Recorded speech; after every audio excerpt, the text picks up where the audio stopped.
तो हेलो भाई, कैसे हो आप सभी। आशा करता हूँ आप बढ़िया होंगे, मस्त होंगे, खा पी के एकदम ज़बरदस्त होंगे।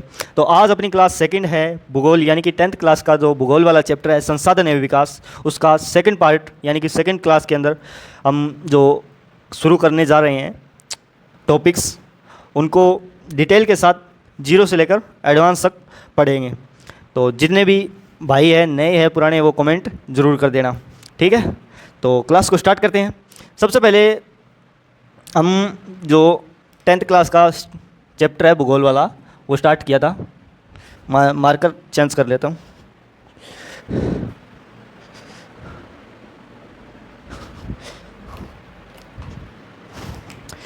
भूगोल का स्टार्ट किया था जिसका नाम है संसाधन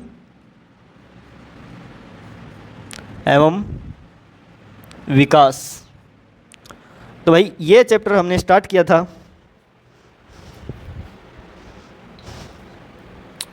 किस किस को पता है इस चैप्टर के बारे में। मैं मार्कर के अंदर एक बार सही डाल लेता हूँ, सूखा पड़ गया मार्कर।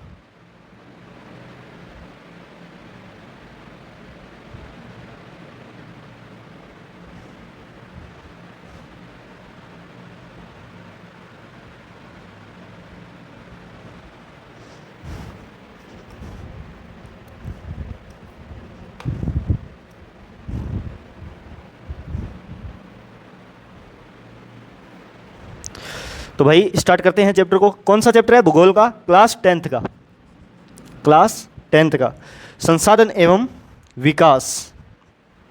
संसाधन क्या होते हैं? वही जो वस्तुएं हमें तकनीकी और आर्थिक रूप से उपयोगी हो, वो क्या कहलाती है? संसाधन कहलाती है। यही बात है, ठीक है। तो आज हम पढ़ेंगे भूमि का उपयोग। क्या चीज़? भूमि का उपयोग। तो भूमि के उपयोग में हम क्या पढ़ने वाले हैं कि भूमि का उपयोग किस प्रकार होता है। देखो, जो भूमि है, भूमि पृथ्वी की सबसे महत्वपूर्ण प्राकृतिक संपत्ति है। भूमि क्या है? भूमि पृथ्वी की महत्वपूर्ण प्राकृतिक संपत्ति है। क्या है? महत्वपूर्ण प्राकृतिक संपत्ति है। इसका उपयोग कृषि, उद्योग, आवास, सड़क, रेलवे, जंगल, खनन और अन्य विकास कार्यों के लिए किया जाता है। इसका उपयोग किन किन कार्यों के लिए किया जाता है? खनन, सड़क, आवास, कृषि एवं अन्य विकास कार्यों के लिए इसका उपयोग किया जाता है। भूमि का उपयोग किन किन कार्यों के लिए किया जाता है? खनन, सड़क, आवास, कृषि और जितने भी विकास के कार्य हैं, उनके लिए भूमि का उपयोग किया जाता है। अब बात करते हैं वो फैक्टर जो भूमि उपयोग को प्रभावित करते हैं, यानी कि भूमि उपयोग को प्रभावित करने वाले कारक। भूमि उपयोग को प्रभावित करने वाले कारक, प्रभावित करने वाले कारक। तो भूमि उपयोग को कौन कौन से कारक प्रभावित करते हैं? सबसे पहले बात करें तो भौतिक कारक। भौतिक कारक, जी हाँ, भौतिक कारक से आप क्या समझते हैं? या मैं पूछूं आपसे, भौतिक वस्तुओं से आप क्या समझते हैं, या भौतिक कारक से आप क्या समझते हैं? तो भौतिक कारक स्थलाकृति हो गई, जलवायु हो गया, मिट्टी हो गई, जल हो गया। क्या? स्थलाकृति, मिट्टी, जलवायु, ठीक है। ये सारे के सारे क्या है? भौतिक कारक है, ठीक है। जल उपलब्धता हो गई, जल उपलब्धता, यानी भूमि पर कितना जल उपलब्ध है, ये भी क्या है? भौतिक कारक है। दूसरा आता है मानव कारक। कौन सा? मानव कारक। अब मानव कारक कौन कौन से है? यहाँ पे सॉरी, वस्तु नहीं है, कारक है। मानव कारक कौन कौन से है? देखो, मानव कारक की अगर बात करें तो जनसंख्या, तकनीकी विकास। भूमि का उपयोग किन किन मानव कारक के लिए भी किया जाता है, तो किन किन कार्यों के लिए? जनसंख्या। जब जनसंख्या बढ़ेगी तो भूमि का उपयोग भी होगा कि नहीं होगा? जो खाली भूमि पड़ी है उस पर जनसंख्या अपना आवास बनाएगी, अपने उद्योग धंधे स्टार्ट करेगी या फिर वहाँ पे कृषि होगी, कुछ ना कुछ तो उसका यूज़ होगा कि नहीं होगा, उपयोग होगा ना। तो मानव कारक के अंदर जनसंख्या आ गई, तकनीकी विकास, आर्थिक गतिविधियाँ, सरकारी नीतियाँ, आर्थिक गतिविधियाँ, सरकारी विकास, सरकारी विकास, ठीक है। ये सारे के सारे क्या है, मानव कारक है। आगे बात समझ में। अब बात करते हैं भूमि उपयोग के प्रमुख प्रकार। ये तो हमने समझ लिया कि भूमि उपयोग, देखो भूमि उपयोग, भूमि पृथ्वी, जो भूमि है वो पृथ्वी की महत्वपूर्ण प्राकृतिक संपत्ति है, ठीक है। जो इसका उपयोग है सड़क, खनन, आवास, कृषि एवं अन्य विकास कार्यों के लिए इसका उपयोग किया जाता है, ठीक है। अब बात करती, फिर हमने बात की थी भूमि उपयोग को प्रभावित करने वाले कारक, कारक यानी कि फैक्टर्स।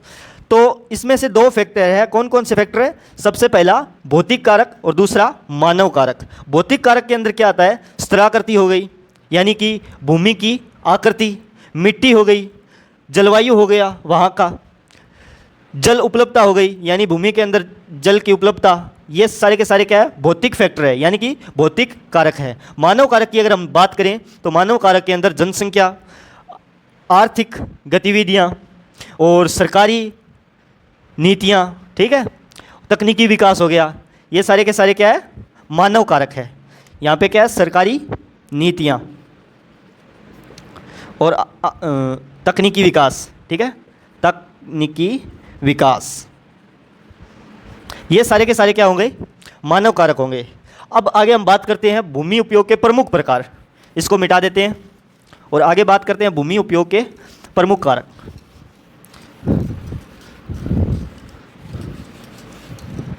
तो किस किस को भाई क्लास समझ में आ रही है कमेंट में जरूर बता देना बीच बीच में, ठीक है। तो देखो भूमि उपयोग के प्रमुख प्रकार की अगर बात करें, भूमि उपयोग के प्रमुख प्रकार, ठीक है। हमने कारक की बात कर ली, कारक कौन कौन से हैं? एक पहला कारक कौन सा था? भौतिक कारक, दूसरा था मानव कारक, ठीक है। दोनों कारकों के बारे में हमने जिक्र कर लिया। अब भूमि उपयोग के प्रकार के बारे में बात करें तो भूमि उपयोग के प्रकार, सबसे पहला प्रकार है वन क्षेत्र। क्या? वन क्षेत्र, ठीक है, वन क्षेत्र हो गए। दूसरा अगर हम बात करें तो कृषि योग्य भूमि हो गई। क्या चीज़? कृषि योग्य भूमि। अगली कौन सी है? बंजर भूमि हो गई, बंजर भूमि। चारागाह भूमि, चारागाह भूमि। ये सारे के सारे क्या है? भूमि उपयोग के प्रमुख प्रकार है, यानी कि इन तरीकों से भूमि का उपयोग किया जाता है। प्रमुख प्रकार से मतलब समझते हो? प्रमुख प्रकार यानी कि उपयोग करने का प्रकार, तरीका, इन तरीकों से भूमि का उपयोग किया जाता है। चारागाह, आवासीय, औद्योगिक एवं परिवहन, खनन क्षेत्र, इन सभी क्षेत्रों में मतलब इन तरीकों से इसका उपयोग किया जाता है। आ गई बात समझ में? यहाँ पे लिखो, चारागाह हो गया, आवास, आवास, परिवहन, परिवहन, सड़क वगैरह में भूमि का उपयोग होता है कि नहीं होता? खनन क्षेत्र में भूमि का उपयोग होता है। तो ये सारे के सारे क्या है? भूमि उपयोग के प्रमुख प्रकार है। आगे बात समझ में, ठीक है। अगले अगर हम बात करें तो अगले जो सेकंड नंबर पॉइंट है वो है हमारा भारत में भूमि उपयोग का स्वरूप। क्या चीज़? भारत में भूमि उपयोग का स्वरूप। ये बात समझ में आ गई। भूमि उपयोग के प्रमुख प्रकार कौन कौन से हैं? वन क्षेत्र, यानी कि वनों के माध्यम से भूमि का उपयोग किया जाता है। कृषि योग्य भूमि, यानी कि जहाँ पर कृषि की जाती है वो क्या है? कृषि योग्य भूमि है। बंजर भूमि है, जहाँ पर कुछ नहीं उगाया जाता, खाली पड़ी रहती है, एकदम सन्नाटा छाया रहता है वहाँ पे, तो वो भूमि कौन सी हो गई? बंजर भूमि हो गई।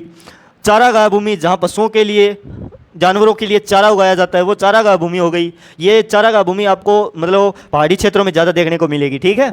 और आवास, यानी कि अगर जैसे जैसे जनसंख्या बढ़ती है तो आवास की संख्या भी क्या होगी? बढ़ेगी, तो आवासीय भूमि भी हो सकती है, ठीक है। परिवहन, यानी कि अब हमारे भारत की अगर हम बात करें तो परिवहन का निर्माण हो रहा है, सड़कें वगैरह बन रही है, तो इसके लिए भी भूमि का उपयोग हो रहा है। तो परिवहन, सड़क वगैरह आ गई, खनन क्षेत्र, ठीक है। तो इन सब में क्या हो रहा है? भूमि का उपयोग हो रहा है। तो ये सारे के सारे क्या है? भूमि उपयोग के प्रमुख प्रकार है। आ गई बात समझ में? अगला हम बात कर रहे थे दूसरा पॉइंट, भारत में भूमि उपयोग का स्वरूप।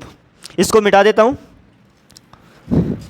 अगला लिखते हैं, भारत में भूमि उपयोग का स्वरूप।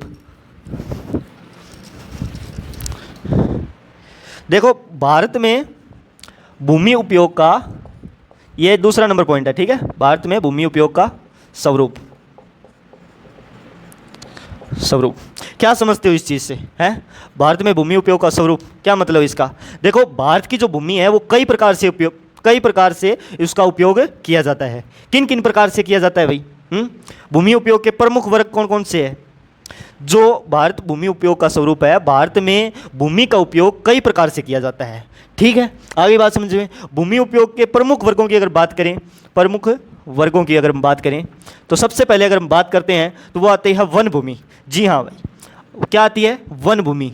आपने जंगल वगैरह देखे हैं, वन देखे हैं कि नहीं देखे हैं?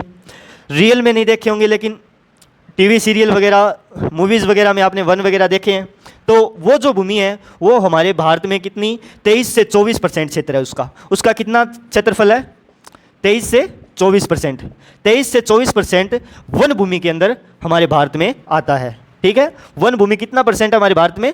23 से 24%, जो क्या करती है? पर्यावरण को संतुलित बनाए रखती है। यानी कि 23 से 24% हमारी वन भूमि है जो पर्यावरण को संतुलित बनाए रखती है। दूसरी बात आती है कृषि भूमि की। जी हाँ, कौन सी भूमि? कृषि भूमि, जिससे आप हम सभी का जीवन चल रहा है, यानी कि खाना वगैरह कृषि से ही मिल रहा है, ठीक है। तो इसका कितना है? 45 से 46%। कितना? 45 से 46%। आ गई बात समझ में, ठीक है। ये भारत की मतलब सबसे बड़ी जो श्रेणी है ना, वो कौन सी है? कृषि भूमि श्रेणी है। यानी कि अगर बात करें तो वन तो 23 से 24% है, लेकिन जो कृषि भूमि है वो 45 से 46% है। मतलब हमारे भारत में 45 से 46% हिस्सा है भारत का जहाँ पर खेती की जाती है, यानी कि कृषि की जाती है। तीसरी अगर हम बात करें तीसरे पॉइंट की, तो वो है हमारी चारागाह भूमि। जी हाँ, चारागाह मतलब समझते हो? चारागाह यानी कि पशुओं को, जानवरों को चराने वाला चारागाह भूमि। ये कितनी परसेंट है भाई भारत के अंदर?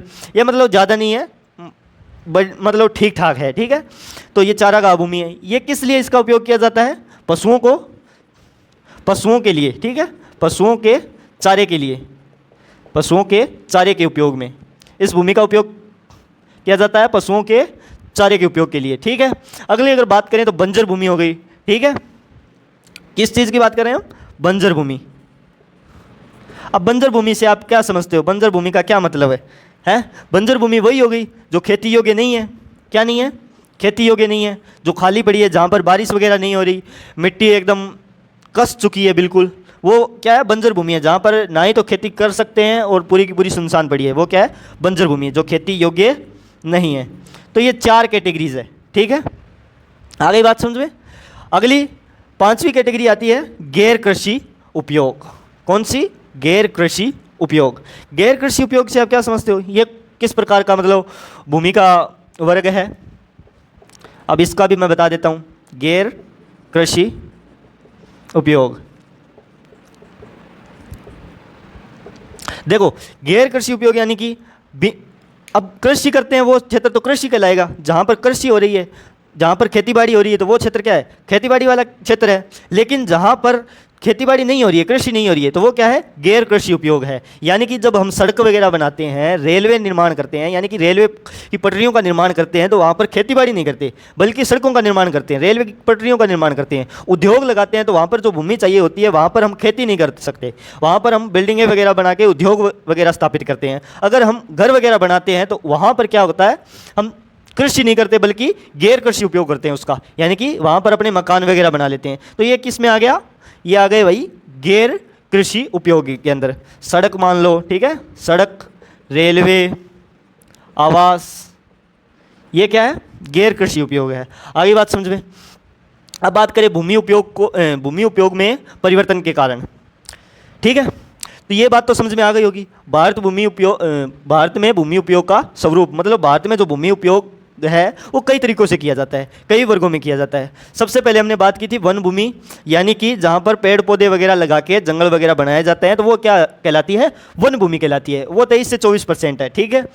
कृषि भूमि है जो हमारे इंडिया का 45 to 46, मतलब इतना परसेंट जो कृषि का क्षेत्र है वो हमारे इंडिया के अंदर आता है, भारत के अंदर आता है। यानी कि सबसे ज़्यादा बड़ा क्षेत्र किसका है? कृषि का है, खेतीबाड़ी का है, किसानों का है। ठीक है, कृषि से आप क्या समझते हो? कृषि मतलब खेतीबाड़ी करना, फसलें वगैरह उगाना, तो ये किसके अंदर आता है? कृषि भूमि के अंदर। अगली तीसरी हमने बात की थी चारागाह भूमि। चारागाह मतलब पशुओं के लिए चारा उगता है, जहाँ पर जानवरों के लिए घास वगैरह उगाई जाती है, तो वो क्या है? चारागाह भूमि है। फिर चौथी बंजर भूमि, जो खेती योग्य नहीं है, बिल्कुल खाली और सुनसान पड़ी है, वो बंजर भूमि है। गैर कृषि उपयोग भूमि, अब गैर कृषि कैसे है? मतलब वहाँ पर कृषि नहीं हो रही है, बाकी अदर काम हो रहे हैं। ठीक है, जो विकास के अदर काम हैं वो हो रहे हैं, जैसे सड़क बनाना, रेलवे, आवास, घर वगैरह बनाते हैं ना, वो सारे के सारे किस में आ गए? गैर कृषि उपयोग के अंदर आ गए। ठीक है, आगे बात समझ में। आगे हम बात करते हैं भाई भूमि उपयोग में परिवर्तन के कारण। इसको मिटा देता हूँ।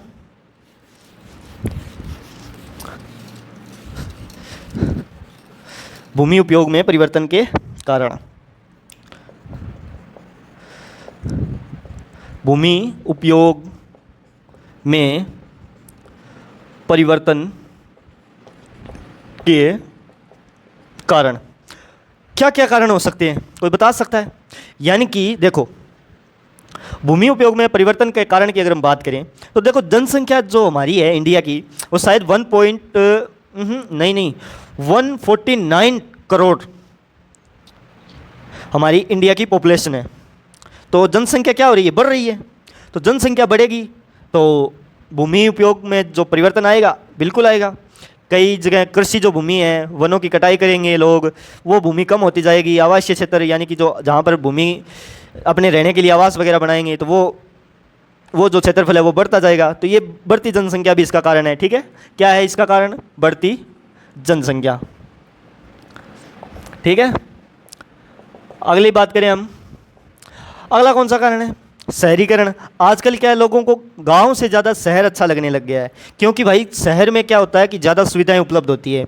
हमारे गांव में देखेंगे तो सीधी सिंपल ज़िंदगी होती है, क्या? Simple life. लेकिन शहर में थोड़ी मॉडर्न लाइफ होती है, मतलब सुख सुविधाएं अगर हम बात करें तो वो गाँव के मुकाबले शहर में सुख सुविधाएँ अच्छी उपलब्ध होती है। इसलिए आजकल लोग शहरों की तरफ ज़्यादा जुड़ रहे हैं, यानी कि ज़्यादा अपना क्या बोलते हैं उसको, स्थानांतरण हो रहे हैं, मतलब गांव से शहर की ओर शिफ्ट होते जा रहे हैं। तो शहरीकरण हो गया दूसरा कारण। तो क्या हो गया? शहरीकरण, यानी कि गांव को छोड़कर लोग शहरों में जा रहे हैं सुख सुविधा के लिए। तो ये भी एक कारण है किसका? भूमि उपयोग में परिवर्तन का। ठीक है, अगली अगर हम बात करें तो औद्योगिकरण हो गया। जी हाँ, पहले क्या था, इतने उद्योग वगैरह नहीं थे, लेकिन अब औद्योगिकरण हो रहा है तो भूमि की आवश्यकता भी ज़्यादा हो रही है। क्या? औद्योगिकरण। ठीक है, ये भी एक कारण है। अगला कौन सा कारण हो सकता है? कोई बताएगा? सड़कों का निर्माण हो रहा है। जी हाँ, बिल्कुल। गाड़ियाँ, लोग इतनी कंपनियां गाड़ियाँ बना रही है, बाइकें बना रही है, तो सड़कें कम पड़ जा रही है, लेकिन बाइकें वगैरह, गाड़ियाँ वगैरह नहीं। ठीक है, तो उनके लिए क्या किया जा रहा है? सड़कों का निर्माण किया जा रहा है। जनसंख्या इतनी ज़्यादा हो गई है कि रेलगाड़ी कम पड़ रही है, तो रेलवे का निर्माण किया जा रहा है। ठीक है, रेलवे पटरियों का, तो उसके लिए भी भूमि की आवश्यकता है। ठीक है, फिर अगर हम बात करें तो सिंचाई। ठीक है, किस चीज़ की? अब देखो, ये तो 4 कारण हो गए इसके। सबसे पहले बढ़ती जनसंख्या, यानी कि जैसे जैसे जनसंख्या बढ़ेगी वैसे वैसे भूमि उपयोग का कारण है, यानी कि भूमि उपयोग में परिवर्तन होगा। शहरीकरण हो सकता है, औद्योगिकरण, सड़क, रेलवे। ठीक है, आई बात समझ में है? अब बात करते हैं भाई भूमि शरण। भूमि शरण, भूमि शरण का अर्थ क्या है? भूमि शरण, इसका अर्थ क्या है? किस किस को पता है इसका अर्थ? देखो, जब भूमि की उपजाऊ शक्ति है, यानी कि जब किसी मिट्टी की उपजाने की क्षमता, यानी कि उसकी जो ताकत है, जो वहाँ पर जितनी फसल हो रही थी वो अगर कम होने लग जाए, तो मतलब वो भूमि क्या कहलाएगी? उसे क्या कहते हैं? शरण भूमि कहते हैं। ठीक है, यानी कि इसकी एकदम जो स्ट्रिक्ट डेफिनेशन होती है वो बताता हूँ, यानी कि परिभाषा। जब भूमि की उपजाऊ शक्ति कम हो जाती है और वह कृषि के लिए अनुपयुक्त बनने लगती है, तो उसे क्या कहते हैं? या तो इसे भूमि शरण कहते हैं। आ गई बात समझ में? ठीक है, भूमि शरण का अर्थ क्या है कि जब भूमि की उपजाऊ शक्ति कम हो जाती है और जो भूमि है वो कृषि के लिए अनुपयुक्त बनने लगती है, तो उसे भूमि क्षरण कहते हैं। आगे बात समझे। अब बात करते हैं भूमि क्षरण के कारण। ठीक है, रीजन भी तो होंगे, कोई कोई रीजन भी होंगे, कारण। ठीक है, तो कारण की अगर हम बात करें तो वनों की कटाई, बिल्कुल ये भी एक कारण है, वनों की कटाई हो रही है, जी हाँ बिल्कुल हो रही है। दूसरा कौन सा कारण हो सकता है? अत्यधिक चराई, जी हाँ, जैसे जैसे जनसंख्या बढ़ेगी पशु बढ़ेंगे, चराई भी तो होगी, अत्यधिक चराई। अगला कौन सा कारण हो सकता है? खनन, जी हाँ, भूमि की ऊपरी सतह क्या हो रही है, इससे नष्ट हो रही है, क्या हो रही है, नष्ट हो रही है। अगला कोई कारण बताएगा? अगला कारण औद्योगिक अपशिष्ट। औद्योगिक अपशिष्ट ये आजकल ज़्यादा ही कुछ हो रहा है, क्योंकि जो उद्योग है, जो उद्योग वगैरह है वो क्या कर रहे हैं, अपना जो केमिकल वाले पदार्थ हैं, जो रासायनिक पदार्थ है, वो क्या कर रहे हैं, नदियों में बहा रहे हैं, सीधे ही ऐसे मिट्टी में डाल देते हैं, जो मतलब जिनका जो भूमि है अपचयन या शोषण नहीं कर पाती, या जिन्हें गला नहीं पाती। ठीक है, तो वो ऐसे ही पड़े रहते हैं, तो उनसे उससे क्या हो रहा है, ये भी एक भूमि क्षरण का कारण है, यानी कि उससे भी भूमि की जो उपजाऊ क्षमता है वो क्या हो रही है, कम हो रही है। ठीक है, अत्यधिक सिंचाई, जी हाँ बिल्कुल, ये तो हमने लिख दिया ना, औद्योगिक नहीं लिखा शायद, औद्योगिक अपशिष्ट, औद्योगिक अपशिष्ट। ठीक है, अत्यधिक सिंचाई, अत्यधिक सिंचाई। अब अत्यधिक सिंचाई से कैसे भूमि क्षरण हो सकता है, जी बताते हैं बिल्कुल। देखो, अत्यधिक सिंचाई यानी कि जब किसी भूमि में हद से ज़्यादा पानी ठहर जाता है, रुक जाता है या लगा दिया जाता है, तो उसकी जो क्षमता है, उपजाऊ क्षमता, वो क्या हो जाती है, धीरे धीरे कम हो जाती है, और उसमें लवणता पैदा हो जाती है, यानी कि उसका जो नेचर है वो कैसा हो जाता है, लवणीय हो जाता है। इसके कारण वो भूमि धीरे धीरे अपनी उपजाऊ क्षमता खो देती है। आगे बात समझ में। अगला अगर बात करें तो रासायनिक उर्वरक होते हैं, जो डीएपी वगैरह, यूरिया वगैरह जो यूज करते हैं, ये के सारे क्या है, रासायनिक उर्वरक है। ठीक है, तो इनसे क्या होगा, इनका अगर हम ज़्यादा उपयोग करेंगे तो ज़्यादा उपयोग करने से एक तो मिट्टी की उर्वरता कम होगी, होगी कि नहीं होगी। जब अगर हम इन खाद वगैरह का, देसी खाद का यूज़ करें तो मिट्टी की उर्वरता बढ़ती है, लेकिन अगर हम रासायनिक उर्वरक का जो उर्वरक है उनका उपयोग ज़्यादा करें तो मिट्टी की उर्वरता क्या होगी, कम हो जाएगी, कृषि उत्पादन बिल्कुल घटेगा। लोग सोचते हैं कि आज मतलब इस साल फसल ज़्यादा नहीं हुई, पैदावार कम हुई है, तो इसका कारण क्या है, इस बार शायद उन्होंने जो रासायनिक उर्वरक है उनका उपयोग ज़्यादा किया है, तो इससे क्या होगा, वो जो मिट्टी की उपजाऊता है या उर्वरता है वो कम हो जाएगी। ठीक है, और कृषि उत्पादन भी घट जाएगा, क्योंकि उस पर तो प्रभाव पड़ेगा कि नहीं पड़ेगा, पड़ेगा, सीधा सीधा बात है। बाढ़ और सूखा बढ़ता है, क्या चीज़, बाढ़ एवं सूखा बढ़ता है, ये सारे के सारे क्या हो गए, रासायनिक उर्वरकों का अधिक उपयोग। ठीक है, आगे बात समझे, तो इतना तो आ गया होगा भाई। अब आगे बात करते हैं हम।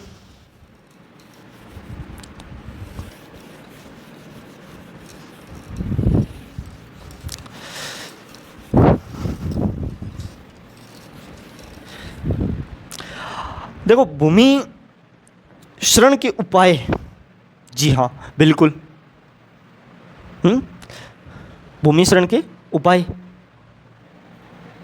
और इसके दुष्परिणाम भी है। दुष्परिणाम भी, ये दुष्परिणाम है वो क्या है, सीधी सी उर्वरता कम हो रही है, जो मिट्टी की उपजाऊ क्षमता है वो कम हो रही है, और जो मिट्टी का गुणत्व है वो भी कम हो रहा है, सूखा पड़ रहा है, वहाँ पर मरुस्थलीकरण को बढ़ावा मिल रहा है, यानी कि मरुस्थल, ये जो मिट्टी होती है वो बन रही है। ठीक है, तो ये सारे के सारे क्या है, दुष्परिणाम है। अब बात करें भूमि संरक्षण के उपाय। देखो, भूमि संरक्षण का अर्थ क्या है, कोई बताएगा भूमि संरक्षण का अर्थ? देखो, भूमि संरक्षण का अर्थ मैं बताता हूँ, चलो कोई बात नहीं। भूमि संरक्षण का अर्थ है कि भूमि की गुणवत्ता और उपजाऊ शक्ति है वो बनाए रखना। भूमि संरक्षण, इसका अर्थ है भूमि की गुणवत्ता एवं उपजाऊ शक्ति बनाए रखना। ठीक है, आगे बात समझ में। ठीक है, अब इसके उपाय हैं, भूमि क्षरण के उपाय संरक्षण के, तो ज़्यादा से ज़्यादा पेड़ लगाने चाहिए। उपाय की अगर हम बात करें तो पेड़ लगाने चाहिए। ठीक है, पेड़ पौधे लगाओ, नियंत्रित चराई करो, नियंत्रित चराई कराओ, ठीक है, ऐसा नहीं है ज़्यादा ठूसते जा रहे हो, ठीक है, उससे क्या होगा, वो मिश्रण बढ़ेगा कि नहीं बढ़ेगा, सूखा बढ़ जाएगा फिर वहाँ पे, है। वैज्ञानिक खेती करो, वैज्ञानिक तरीके से, वैज्ञानिक तरीके से खेती करो। आगे बात समझ में, ठीक है। जो जल निकासी व्यवस्था है उसको बढ़िया करो, जल निकासी व्यवस्था ठीक करो, ठीक है। जैसे जहाँ पर जिस भूमि पर या जहाँ पर पानी ज़्यादा रुक रहा है उस पानी को वहाँ से निकाल दो, जो जल भराव हो रहा है उसको रोको, ठीक है। खनन के बाद भूमि का जो पुनर्वास होता है वो करो, ठीक है। ये सारे के सारे क्या है, उपाय है। वर्षा जल संचय करो, ठीक है, भूमिगत जल संरक्षण। आगे बात समझ में, यानी कि जैसे बारिश का पानी आता है तो वो मिट्टी के अंदर जाने दो, उससे मिट्टी की उर्वरता बढ़ती है, ठीक है। अब बात करते हैं मिट्टी एक संसाधन के रूप में। मिट्टी क्या है, क्या है भाई मिट्टी, बताओ कोई, व्हाट इज मिट्टी, मिट्टी क्या है। सिंपल, जो पृथ्वी की ऊपरी परत है जिसमें पौधे उगते हैं वो मिट्टी कहलाती है। मिट्टी क्या है, जो पृथ्वी की ऊपरी परत है जहां पर पौधे उगते हैं उसे मिट्टी कहते हैं। आगे बात समझे, उसे क्या कहते हैं, मिट्टी कहते हैं, ठीक है। अब मिट्टी बनने की प्रक्रिया, जी हाँ, अगर मिट्टी कहते हैं तो मिट्टी बनती कैसे है ये भी तो बताओ। जी बिल्कुल, देखो मिट्टी कैसे बनती है, चट्टानों का अपक्षयन होता है, तापमान, वर्षा से, हवा से, ठीक है, इनसे क्या बनती है, मिट्टी बनती है। जीव जंतु है, ये सारे के सारे क्या है, समय लगता है तो क्या बनती है, मिट्टी बनती है। इससे चट्टानों का अपक्षयन होता है तापमान के थ्रू, फिर वर्षा के थ्रू और हवा के थ्रू मिट्टी बहकर, मिट्टी बनकर वो उड़ती हुई हमें दिखाई देती है। या जो मिट्टी के भारी कण होते हैं वो क्या एक जगह रुक भी जाते हैं, ज़्यादा दूर नहीं जा पाते, ठीक है। तो इस प्रकार मिट्टी बनने की प्रक्रिया है, ठीक है। आगे बात सुनिए, अब बात करें मिट्टी का महत्व। मिट्टी का महत्व क्या है, व्हाट इज इम्पोर्टेंस, यानी कि महत्व क्या है। तो मिट्टी जो है वो क्या है, कृषि का आधार है, कृषि का आधार। जी हाँ बिल्कुल, पौधों को पोषण देती है, क्योंकि अगर मिट्टी नहीं होगी तो पौधे नहीं उगेंगे, और पौधे नहीं उगेंगे तो बिना मिट्टी के कैसे उगेंगे, ठीक है। यानी कि मिट्टी क्या करती है, वो पौधों की जड़ों से पौधों को पोषण देती है, तो बिना मिट्टी के पौधे भी नहीं तो उग सकते, सही है कि नहीं है। मिट्टी क्या करती है, जल संग्रहण करती है, यानी कि जो बारिश का पानी आता है अगर मिट्टी नहीं होगी तो वो कहाँ जाएगा, मिट्टी के कारण ही वो धरती के अंदर जाता है कि नहीं जाता, ठीक है। अनेक जीवों का आवास है, यानी कि आपने सांप, बिच्छू, गोयरा, ये चूहे वगैरह देखे हैं, तो ये सारे के सारे कहाँ रहते हैं, मिट्टी में रहते हैं, मिट्टी के बिलों में रहते हैं। तो ये अनेक जीवों का क्या है, आवास भी है।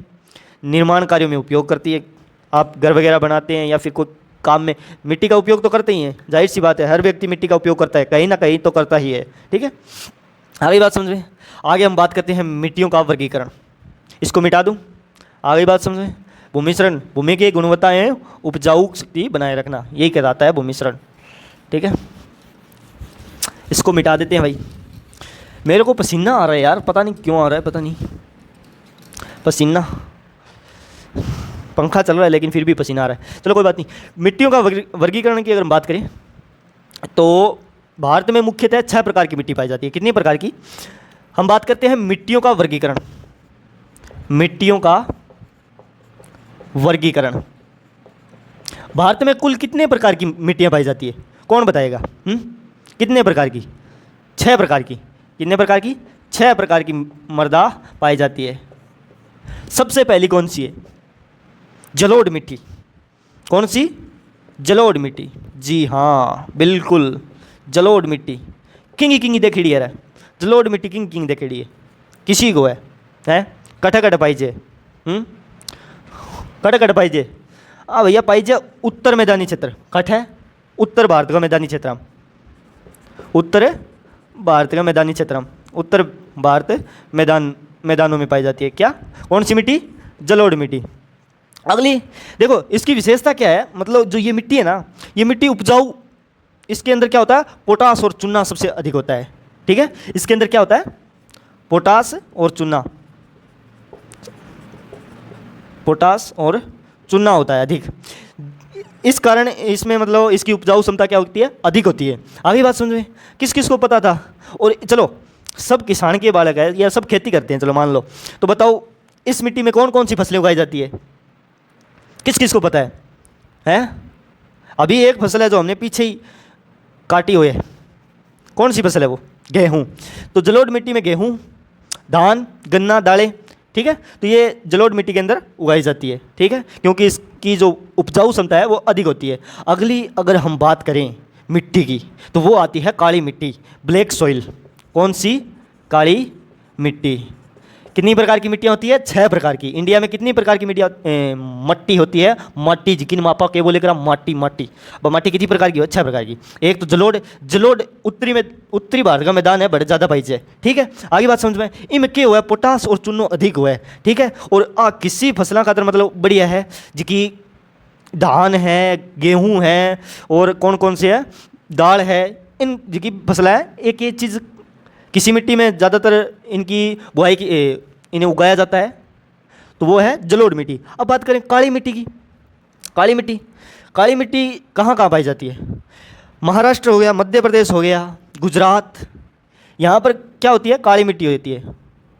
महाराष्ट्र, मध्य प्रदेश, एमपी लिख देता हूँ, एमपी बोले तो एमपी, मध्य प्रदेश, महाराष्ट्र, गुजरात, तो यहाँ पर काली मिट्टी पाई जाती है। इसकी विशेषता क्या है भाई? देखो, इसमें जो नमी है ना वो लंबे समय तक रहती है। जो नमी है ना मिट्टी के अंदर वो क्या होती है, लंबे समय तक, यानी कि लॉन्ग टाइम तक रहती है। आपनों के मतलब चोखा टाइम तक रहे। आएगी बात समझ में? अब इमेज की फसल हुआ नहीं, ज़्यादातर कौन सी हुआ है, कपास की फसल हुआ है। कौन सी? कपास की। आगे बात समझ में। अगली कौन सी मिट्टी है? देखो, इनको नाम एक और भी है, इनको नाम है रेगुर मिट्टी। ठीक है, रेगुर मिट्टी भी कहवाई। आगे बात समझ में। अगली मिट्टी आवे लाल एवं पीली मिट्टी। ठीक है, लाल और पीली मिट्टी, लाल एवं पीली मिट्टी।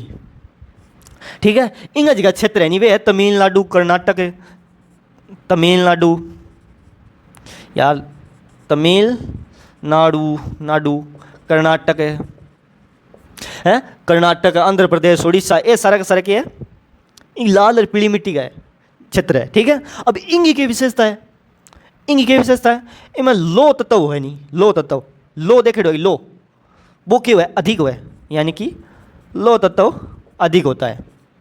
किस मिट्टी के अंदर? लाल और पीली मिट्टी के अंदर। ठीक है, अब इसमें कौन कौन सी फसल उगाई जा सके? बाजरा की, मूंगफली की और दालांगी भी। दालांगी किन एक मिट्टी और है जिसमें दालांगी फसल उगाई जाए? सबसे पहले बात करी भी नहीं, किंग याद रहे, कौन सो है किंग याद है? देखो, जलोढ़ मिट्टी की बात करिए अपन। जलोढ़ मिट्टी में गेहूँ, धान है, दाल, गन्नो, ये जलोढ़ मिट्टी के अंदर फसलें उगाई जाए। अब लाल और पीली मिट्टी के अंदर भी दाल उगाई जाए कि नहीं उगाई जाए नहीं। बाजरो होगी, मूंगफली होगी, तो ये लाल पीली मिट्टी के अंदर उगाई जाए। फिर अगली मिट्टी की बात करा, चौथी मिट्टी है लेटराइट मिट्टी, लेटराइट सॉइल। ठीक है, अब इंगो किसो क्षेत्र है भाई? लेटराइट सॉइल मिट्टी, समझ जानता होला, सॉइल मतलब मिट्टी हुआ। ठीक है, क्षेत्र की अगर बात करा पाएंगी तो पश्चिमी घाट का क्षेत्र हो गया, केरल, कर्नाटक, अठे के हुआ है लेटराइट सॉइल पाई जावे। ठीक है, अब इनकी विशेषता क्या है? इनमें उर्वरता हुआ है कम हुआ है, बाकी ना क्या हुआ है, इसकी उर्वरता कम होती है। आगे बात समझ में, क्या होती है? कम होती है। जी हाँ, बिल्कुल कम होती है, क्योंकि बाकियों में थोड़ी थोड़ी तो उपजाऊ क्षमता अधिक है, लेकिन इसके अंदर कम है। लेकिन कम होने के अंदर इसके अंदर एक ताजगी वाली चीज़ उगाई जाती है, जिसको हम बोलते हैं सुबह सुबह की चाय। एक कप चाय हो जाए वो वाली, सुबह सुबह कॉफ़ी, वाह, वो भी इसी मिट्टी के अंदर। जो खाएगा काजू उसी की बनेगी बाजू, वो काजू इसी मिट्टी के अंदर उगाए जाते हैं। किस मिट्टी के अंदर? लेटराइट